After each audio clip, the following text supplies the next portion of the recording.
सही गलत अच्छा बुरा क्या आप बता सकते हो ये सब क्या होता है?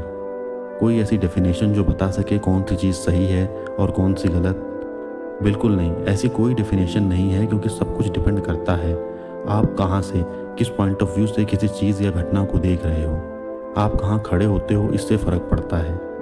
जैसे बहुत सारी मूवीज़ में आप विलन्स को पसंद करते हो क्योंकि आप जिस पॉइंट ऑफ व्यू से मूवी देख रहे होते हो उससे आपको विलन सही लग रहा होता है। बहुत बार हम विलन को देखते देखते उनकी स्टोरी को सुनना भूल जाते हैं, हम बस हीरो की साइड रहते हैं। जैसा एक सेंटेंस है कि जब तक शिकारी के पॉइंट ऑफ व्यू से किसी मूवी को देखा जाएगा शेर उसमें हमेशा एक विलन होगा। लेकिन शेर की स्टोरी का क्या? बहुत से लोगों के लिए शेर एक बुरा जानवर है क्योंकि वो दूसरे जानवरों को मारता है। लेकिन सोचो अगर वो ऐसा ना करे तब आपको शायद ऐसे रिजल्ट्स दिखने लगेंगे जिससे आपकी लाइफ डिस्टर्ब हो जाएगी। फ़र्क बस आपके देखने का है। जब तक आपको कोई चीज़ अफेक्ट नहीं करती तब तक वो चीज़ आपके लिए अच्छी होती है। लेकिन जैसे ही कोई चीज़ आपको अफेक्ट करने लगती है तो वो चीज़ आपके लिए बुरी बन जाती है। विलन बनने के पहले हर कोई एक इंसान होता है, सिर्फ एक इंसान। लेकिन जब उस इंसान को इंसाफ नहीं मिलता है तो वो एक रास्ता चुन लेता है। वो विलन होता नहीं है लेकिन उसे विलन बना दिया जाता है। एक्समैन मूवी में मैग्नीटो शुरू से विलन नहीं होता है, लेकिन नाजी लैब में उसकी माँ को जब उसकी आंखों के सामने मारा जाता है तो उसके दर्द से उसकी पावर जाग जाती है। यहीं से वो रिवेंज लेना शुरू कर देता है और उसका बिलीफ उससे ये कहता है कि अगर तुम कमज़ोर बनकर जियोगे तो दुनिया तुम्हें ख़त्म कर देगी। और यही सोच एक विलन को आगे बढ़ाती है। जब किसी और के साथ कुछ गलत होता है तो उसको समझाना आसान होता है, लेकिन जब आपके साथ गलत होता है तो उसको समझना और अच्छे इंसान बनकर रहना बहुत मुश्किल होता है। ऐसा नहीं है कि विलन बनने के बाद किसी को ये नहीं पता होता है कि वो क्या कर रहा है। उस बात का जवाब आपको हर विलन के लास्ट सीन में मिलता है।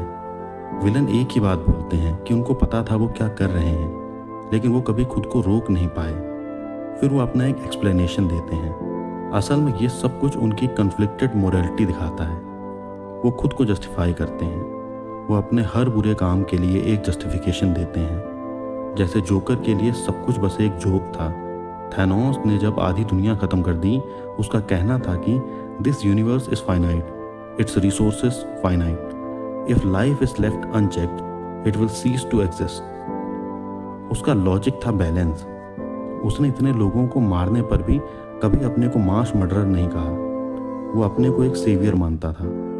जैसे हर मर्डर करने वाला अपने को मुक्तिदाता बोलता है या इसे भगवान की इच्छा बोलता है, क्योंकि वो इस मर्डर का बर्डन अपने ऊपर नहीं लेना चाहता है। ये कहना गलत नहीं होगा कि एक विलन दर्द से पैदा होता है, लेकिन प्रॉब्लम तब बढ़ जाती है जब वो अपने दर्द के आगे किसी को नहीं देखता है। I am not a monster, I am just ahead of the curve. ये लाइन जोकर की है। उसका एम बस केओस था। वो ये मानता था कि दुनिया बस एक जोक है, एक ऐसी जगह जहाँ इंसानियत बस एक दिखावा है, एक मास्क है। जोकर कभी भी तुमसे एम्पैथी नहीं चाहता है। वो बस तुम्हारे मोरल्स को तुमसे तोड़वाना चाहता है। वो दिखाना चाहता है कि हीरो और विलन में बस एक बुरे दिन का फ़र्क होता है। जब एक इंसान सिर्फ अपना दर्द को ही दुनिया का दर्द मान लेता है, अपने सच को दुनिया का सच मान लेता है, तो वो विलन बन जाता है। ये ईगो उसे मजबूर करता है कि वो बस अपनी कहानी देखे, किसी और की नहीं। उसका पर्सपेक्टिव सिर्फ एक ही डायरेक्शन में फ्रीज हो जाता है, रिवेंज, जस्टिस और सुपरियोरिटी। उस मोमेंट में वो बस खुद को समझाता है और बाकी को बस चेस का एक पीस बना लेता है। वो चिल्लाता है लेकिन कोई सुनता नहीं है। उसे सब समझाते हैं लेकिन कोई उसको समझना नहीं चाहता है। जब भी कभी किसी विलन को एक बार रोका या हराया जाता है तो वो नेक्स्ट टाइम पहले से भी ज़्यादा ताकत के साथ तबाही लेके आता है। लेकिन उसका दर्द में होना दूसरों के लिए खतरनाक होता है, ना कि उसके लिए, क्योंकि उसके लिए चीज़ें उल्टी तरह से काम करती हैं। आम इंसान के चोट लगने पर वो रोएगा, लेकिन किसी विलन के चोट लगने पर वो हंसता है और कैसे भी इसे एक चैलेंज की तरह ले लेता है और इसका भी रिवेंज वो दूसरों से लेता है। विलन्स अक्सर वही बन जाते हैं जो उनके पास होना चाहिए था। किलमोंगर इसका एक एग्जाम्पल है। उसने बचपन में अपने फादर को अपनी आंखों के आगे मरते देखा। उसे उसकी रूट्स से अलग कर दिया गया, लेकिन क्या हुआ जब उसने वकांडा का दरवाज़ा खटखटाया तो उसका एक क्वेश्चन था, where were you when our peoples were dying. वो बदला लेना चाहता था, इसके लिए वो कुछ भी कर सकता था, पर क्या इसे रोका जा सकता था? बिल्कुल हाँ, इसे रोका जा सकता था अगर उस टाइम पर सही फैसले लिए गए होते। टिचाला यही क्वेश्चन करता है अपने पूर्वजों से कि उन्होंने सही टाइम पर सही फैसला क्यों नहीं लिया। विलन हमेशा इंसान की एक गलती से बनता है, एक गलत टाइम पर लिया गया गलत फैसला। एक हीरो हमेशा दूसरों के लिए जीता है, वो हमेशा प्यार ढूंढता है, उसके अंदर इंसानी भावनाएं हमेशा रहती हैं। वो हर चीज़ को नाप तोल के करता है, क्या अच्छा है क्या बुरा है, यही उनको हीरो बनाता है। जबकि इसका उल्टा विलन कभी भी अपने अलावा किसी की परवाह नहीं करते हैं, वो अकेले रहते हैं और अपने गुस्से को हमेशा अपनी पावर की तरह यूज़ करते हैं। वो बहुत क्रूरता वाले कामों को भी बिना किसी झिझक के कर जाते हैं। उनका शांत होना और काम माइंड से प्लान करना ये उनको और ख़तरनाक बना देता है। वो उन सबसे ज़्यादा पावरफुल होते हैं जो भावनाओं में बह जाते हैं। एक हीरो हमेशा समाज के लिए रक्षक होता है, वो हमेशा नियमों पर चलता है, लेकिन एक विलन हमेशा न्यू रूल्स को बनाता है, वो न्यू सिस्टम को बनाता है।